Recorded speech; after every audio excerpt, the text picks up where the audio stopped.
சும்மா இருமா, எப்ப பாரு வேலைக்கு போக சொல்லிக்கிட்டு. நான் யாரு தெரியுமா? ஒரே அடியில 10 உசுர கொன்னவன். நான் இங்க வா. ஊர் மக்கள் சொல்லுவது உண்மையா? என்ன சொல்கிறாய்? நீங்கள் ஒரே அடியில் 10 பேரை கொன்றீர்களா? ஒரு நாள் நான் படுக்கையில் தூங்கிக் கொண்டிருந்தபோது ஒரு கொச்சு என்னை தொந்தரவு செய்தது. அதனால் நான் அதை அடித்தேன்.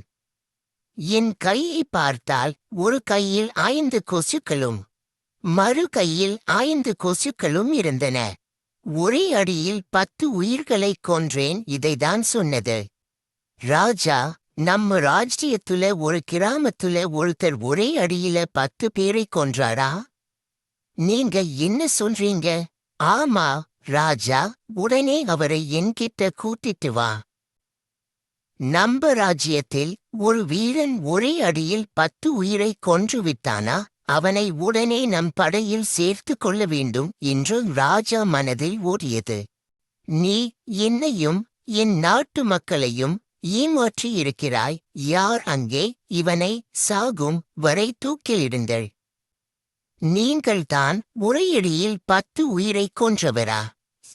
ராஜா, அது வந்து நம் ராஜ்யத்தில் இப்படி ஒரு தன்னடக்க வீரனா? நான் வியந்து போகிறேன். வீரனே, எதிரி வீரர்கள் நம் நாட்டின் எல்லைக்குள் ஊடுருவுகிறார்கள். நீ நம் நாட்டு வீரர்களுடன் சென்று சண்டையிட வேண்டும். மன்னருக்கு நான் அடித்தது ஆளை இல்லை, கொசுவத்தான் என்று தெரிந்தால் என்னையும் தூக்கில் போட சொல்லி விடுவார். எதிரி நாட்டு வீரர்களோட சண்டை போட போனாலும் மரண நிச்சயம். என்ன செய்வது என்று தெரியவில்லையே. ஒரு யோசனை. போருக்கு நான் தனியாக செல்கிறேன் என்று குதிரையை எடுத்துக்கொண்டு ராஜ்யத்தில் உள்ள காட்டுப்பகுதியில் ஒளிந்து கொள்ளலாம். போர் முடிந்தவுடன் மீண்டும் ஊருக்குள் வந்துவிடலாம்.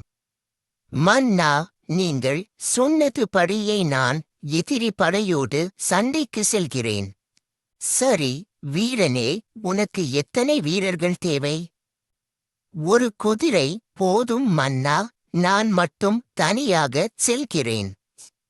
நீ மட்டும் தனியாக சென்று வென்று வந்தால் எனது மகளான இளவரசியை உனக்கு திருமணம் செய்து வைக்கிறேன்.